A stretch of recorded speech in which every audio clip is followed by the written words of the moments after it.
ప్రస్తుత ప్రపంచం చూపు భారత్ వైపు ఉందని సీఎం చంద్రబాబు అన్నారు. భవిష్యత్ అంతా భారతీయులదేనని అభిప్రాయపడ్డారు. మద్రాస్ ఐఐటిలో నిర్వహించిన all India research scholars summit 2025 కార్యక్రమానికి ఆయన ముఖ్య అతిథిగా హాజరయ్యారు. ఇక ఈ సందర్భంగా విద్యార్థులను ఉద్దేశించి ప్రసంగించారు. మద్రాస్ ఐఐటి ఎన్నో విషయాల్లో అగ్రస్థానంలో ఉందని, ఇక్కడి విద్యార్థులు ప్రారంభిస్తున్న అంకుర సంస్థలు 80% విజయవంతమవుతున్నాయని తెలిపారు. అగ్నికుల్ సంస్థ దానికి గొప్ప ఉదాహరణ అని చెప్పారు. మద్రాస్ ఐఐటిలో 35 నుండి 40% తెలుగు విద్యార్థులే ఉన్నారని గర్వంగా తెలిపారు. ఐఐటీల స్థాపన దేశ విద్యారంగంలో గొప్ప ముందడుగని, ఆర్థిక సంస్కరణలు దేశ ముఖ చిత్రాన్ని సమూలంగా మార్చేశాయని తెలిపారు. 1991 నాటి సంస్కరణలు మనకు చాయిస్ కాదని, తప్పనిసరి అవసరం అని వివరించారు. కొంతకాలంగా భారత్ వృద్ధి రేటు ప్రపంచంలోనే అత్యధికంగా ఉంటోందని, 2014లో మనది 10వ ఆర్థిక వ్యవస్థ కాగా ఇది ఇప్పుడు 5వ స్థానానికి చేరిందన్నారు. భారతదేశానికి గొప్ప వరం మనకున్న జనాభాయే అన్న చంద్రబాబు, మనమంతా కృషి చేస్తే త్వరలోనే ప్రపంచంలో భారత్ అగ్రస్థానానికి చేరుకుంటుందని ఆశాభావం వ్యక్తం చేశారు. చాలా దేశాలు జనాభా తగ్గుదల సమస్యను ఎదుర్కొంటున్నాయని, మన దేశానికి మరో 40 ఏళ్ల వరకు ఏ సమస్య లేదన్నారు. తిరుమల వెంకటేశ్వర స్వామి దర్శనాన్ని మరింత సులభతరం చేయడానికి ఆర్టిఫిషియల్ ఇంటెలిజెన్స్ సాంకేతికతను ఉపయోగించాలని ఆంధ్రప్రదేశ్ ప్రభుత్వం నిర్ణయించింది. ఆ మేరకు సాంకేతిక సహకారం అందించేందుకు గూగుల్ సంస్థ ముందుకొచ్చింది. మరో వారంలో టీటీడీతో గూగుల్ ఒప్పందం చేసుకుంది. దాని ప్రకారం గూగుల్ సంస్థ తిరుమల క్యూ లైన్ల దగ్గర ఏఐ అధికారిత సీసీ కెమెరాలను ఏర్పాటు చేస్తుంది. క్యూ లైన్లలో రద్దీ, వసతి ఏర్పాట్లు, వెంగమాంబ అన్నదాన కేంద్రం దగ్గర రద్దీ, లడ్డూల పంపిణీ పరిస్థితులను ఎప్పటికప్పుడు తెలుసుకునేందుకు ఏఐ ఉపయోగపడుతుంది. తిరుమలకు రోజుకు సగటున 80,000 మంది భక్తులు దర్శనాలకు వస్తూ ఉంటారు.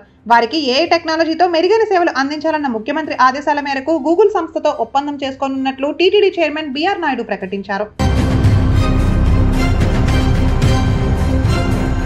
2027 ఆగస్టులో జరగబోయే గోదావరి పుష్కరాల కంటే ముందే పోలవరం ప్రాజెక్టు పని పూర్తి చేస్తామని సీఎం చంద్రబాబు నాయుడు ప్రకటించారు. సాంకేతిక సమస్యలు రాకుంటే 2027 ఆగస్టు కంటే ముందే పోలవరం పూర్తి చేస్తామని, ఒకవేళ అడ్డంకులు ఏమైనా తలెత్తితే 2027 డిసెంబర్ నాటికి ఎట్టి పరిస్థితుల్లో పూర్తి చేస్తామని చెప్పారు.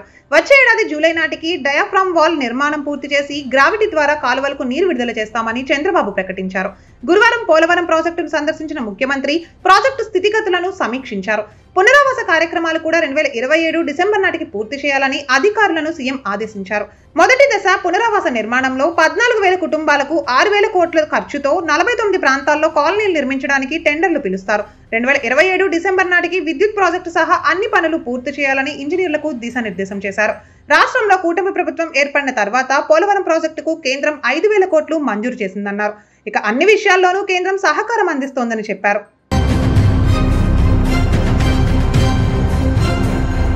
ఆంధ్రప్రదేశ్ శాసనసభ ఎన్నికల్లో దారుణమైన ఓటమిని చవిచూసిన వైఎస్ఆర్సీపీకి సుమారు ఏడాది తర్వాత కొద్దిపాటి ఊరట లభించింది. స్థానిక సంస్థల్లో ఖాళీ అయిన స్థానాలకు గురువారం జరిగిన ఉప ఎన్నికల్లో ఆ పార్టీ మెజారిటీ స్థానాలను దక్కించుకుంది.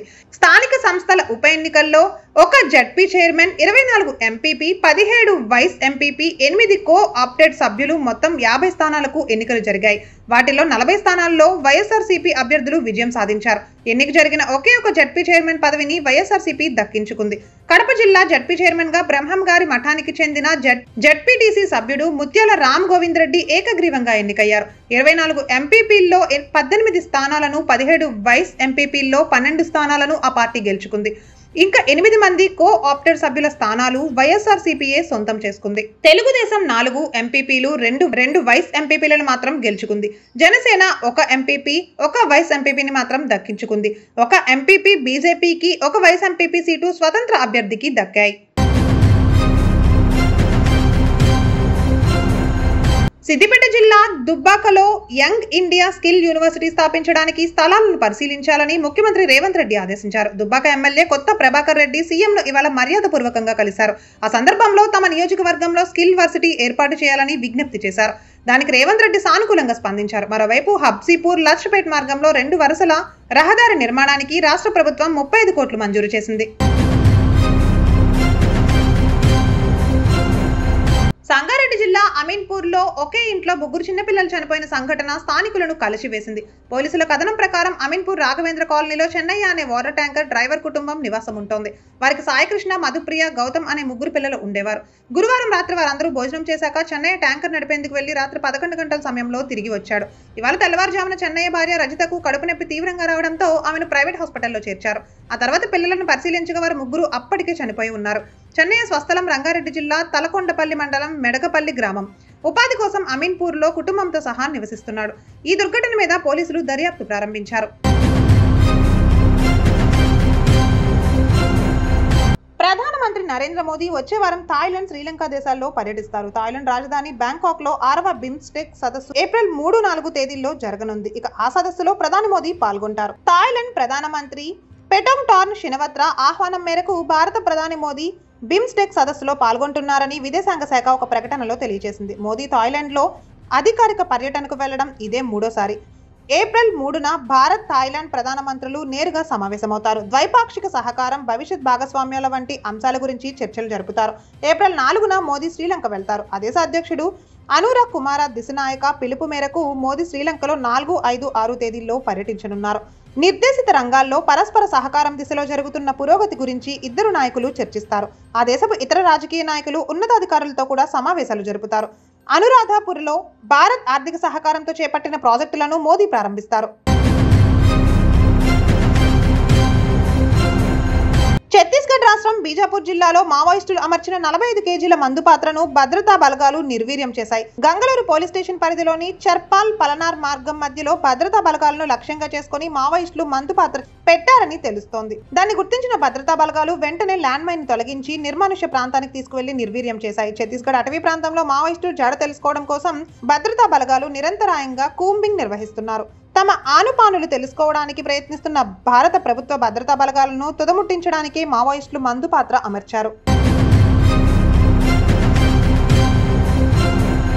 ఢిల్లీ మాజీ ముఖ్యమంత్రి అరవింద్ కేజ్రీవాల్ మీద నిధుల దుర్వినియోగం ఆరోపణలతో పోలీసులు కేసు నమోదు చేశారు. ఢిల్లీలోని రౌస్ అవెన్యూ కోర్టు ఆదేశాల మేరకు పోలీసులు కేసు నమోదు చేశారు. 2019లో ఢిల్లీలోని ద్వారకా ప్రాంతంలో ఏర్పాటు చేసిన భారీ హోర్డింగ్ల వ్యవహారంలో ప్రజాధనం దుర్వినియోగం అయింది అంటూ ఓ వ్యక్తి న్యాయస్థానంలో పిటిషన్ దాఖలు చేశారు. దానిపై కేసు నమోదు చేసి విచారణ జరపాలని కోర్టు పోలీసులను ఆదేశించింది. న్యాయస్థానం ఆదేశాల మేరకు పోలీసులు కేజ్రీవాల్పై కేసు నమోదు చేశారు. నిధుల దుర్వినియోగం అంశం మీద విచారణ జరుగుతోందని, మరికొంత సమయం ఇవ్వాలని పోలీసుల తరపు న్యాయవాదులు కోర్టును కోరారు. కేసు విచారణను ఏప్రిల్ 18కి వాయిదా వేశారు.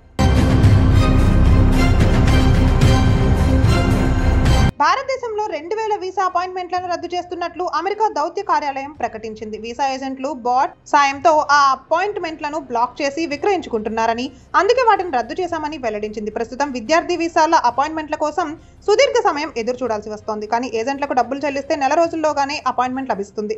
దానికోసం ఏజెంట్లు ఒక్కో కస్టమర్ నుంచి 25,000 లంచంగా తీసుకుంటున్నారు. ఏజెంట్లు ప్రత్యేకమైన బాట్స్ ను ఉపయోగించి తమ వినియోగదారుల కోసం స్లాట్లు బుక్ చేసుకుంటున్నారు. ఫలితంగా 2024-25 ఆర్థిక సంవత్సరంలో B1, B2 నియామకాలకు 999 మార్కును చూపించింది. దానివల్ల భారత దరఖాస్తులకు వీలు కల్పిస్తూ ఫ్రాంక్ఫర్ట్, బ్యాంకాక్ తదితర ప్రదేశాల్లో అమెరికా నియామకాలను ప్రారంభించింది.